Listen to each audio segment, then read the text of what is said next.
All right, so let's get into it. Now, as always, when we are doing our pastry, we want to make sure that we mise en place everything. And because this recipe is very specific in its method and techniques, one of those things that is always very important as well is measuring all our ingredients. So I do recommend that you invest in a micro scale. So anything that's less than about 40 grams, make sure you use your micro scale, especially when we're working with some of these smaller powders and very, very small ingredients. The measurement is very, very important, and it's a crucial step in the technique. So, now that that's all done, we can start preparing our vegan egg replacer. Now, the egg replacer that we're using for this recipe is our Pate egg, or the panacea of egg replacement. Now, what this is going to do is replace all the 8 major functions of eggs, and for such an egg-heavy recipe like choux pastry, this is very crucial that you have the correct egg replacer to get the professional results. So I've measured out my powder, and we're going to be adding it to our water measurement. Now, I like to use an immersion blender just to blend everything together, just to ensure we have a good emulsion and everything is completely combined and we have no lumps. Now, you will notice with your Pate egg that it's going to have a much thicker texture than traditional eggs. Now, that is completely normal. Now, you'll notice that our Pate egg replacer mixture doesn't really have an egg color, so it's not a golden color. But if you do want your eclairs to have the signature golden egg color inside, you can add a small quantity of turmeric. And I will put the measurement in the recipe document linked in your dashboard. We're going to blend all of that together until it's nice and combined. Now we have our vegan egg replacer ready. We can just set that aside for now. Now in my bowl here, I have my flour measurement. Now I am using just an all-purpose flour. There's no need to use a high protein flour for this recipe. We're using all-purpose, also known as plain flour, so something between about around a 10 to 11% protein content is perfect for this recipe. And it's very important that we sift our flour as well to ensure that there's no lumps. So just sift that into a bowl.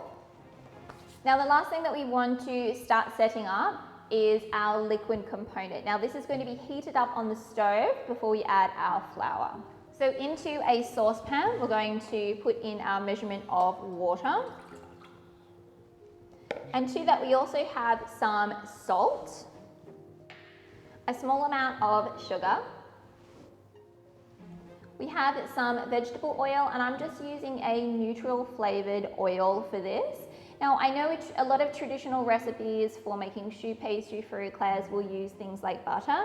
However, I do find using a plant-based margarine or butter, they can vary in terms of their fat content and the ingredients involved. So to ensure that we have consistency in our results, we're going to be using the oil so we can really make sure that it comes out the same every time.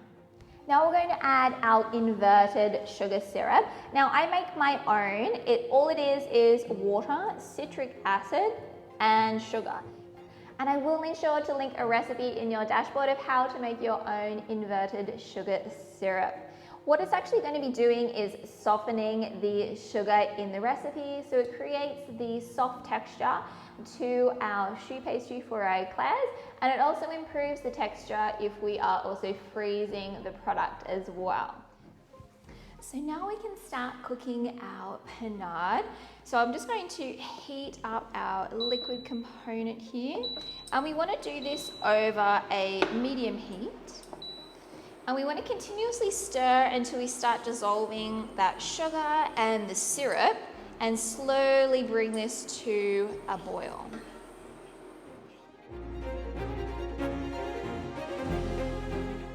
Once you can start to see some little bubbles forming at the base of the pan, we're going to turn the heat up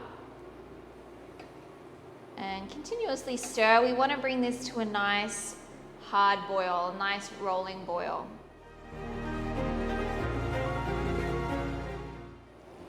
Once it starts boiling really hard, we immediately want to put it into our sifted flour. And give that a good stir, just to make sure that we are getting all that heat through our flour and everything's coated well. And we won't get any lumps this way. So once that's all incorporated, we want to immediately put it back into our pan.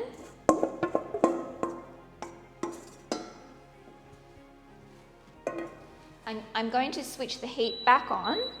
And we want it on a fairly low heat, so a low to medium heat.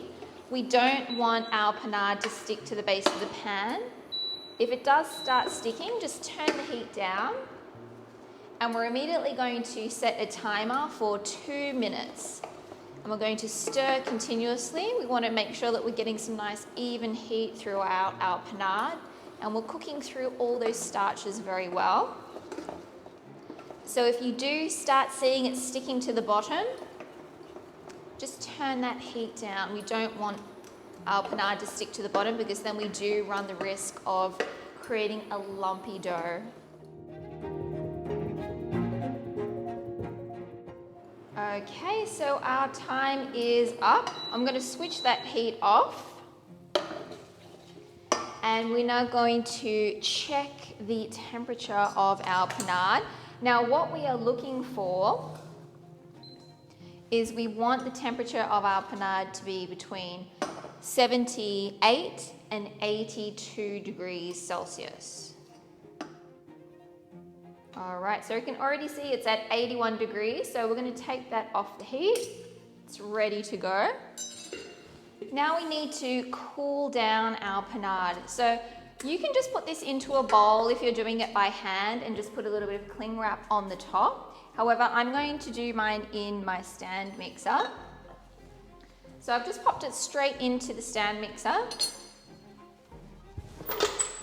Now I just want to put this on a low speed. We're going to mix it for 2 minutes and then we're going to come back and check the temperature. We want to cool it down between 40 and 50 degrees Celsius before we start adding our vegan egg replacement.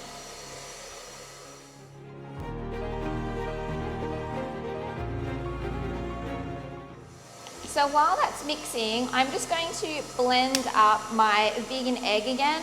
I always like to re-blend it just before I add it, just to ensure that everything is incorporated really well. We have no lumps and everything's been hydrated fully.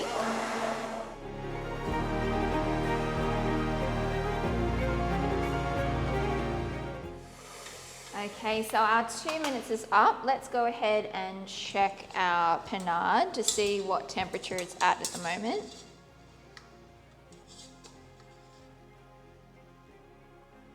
Sort of just mixing it around a little bit as well, just to make sure. So it's at 45 degrees right now, which is fine. We can start adding our vegan egg. So just putting it on a low speed, we're going to add about 1 to 2 tablespoons at a time.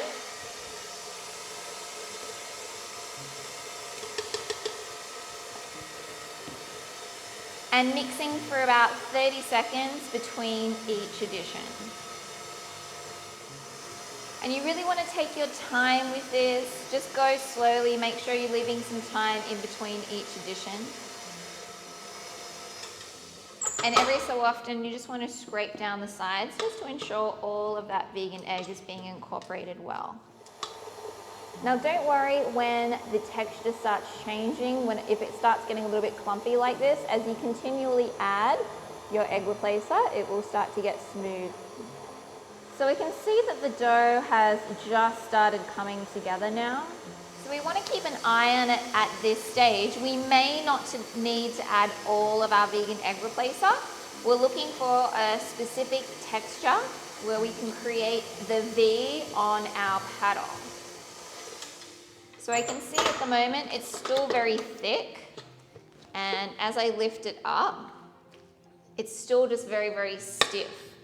So we need some more egg replacer, and I'm going to just scrape down the sides here just to make sure we get all of that moisture incorporated. So as you continually add your vegan egg replacer, it's going to start becoming quite glossy and very smooth. So really take your time at this end stage where you've got just a very small amount of the egg left. So let's take another look at our dough.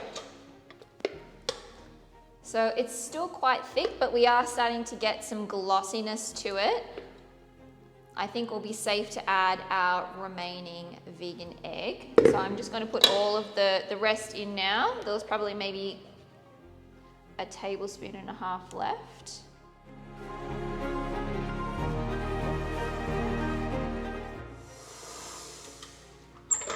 So once all your vegan egg has been incorporated, we can start checking the texture of our dough. And we should be able to get a V. So you wanted to grab like a large amount of the dough on the paddle, and it should sort of just drop off like a V, like so, as you can see. And it should be nice and glossy. Now, if you have made traditional choux pastry before, your dough is going to be a lot more fluid or a lot more liquid. The vegan version is a lot thicker. But see how it hangs off? We've got a nice elastic dough, and it creates that V as we lift up our paddle. So we know that this is ready. So what I'm going to do now is pop it back on my mixer, and we're going to mix it on the lowest speed for 5 minutes, just to ensure that everything is hydrated fully. And we have the texture that we are looking for before we start piping.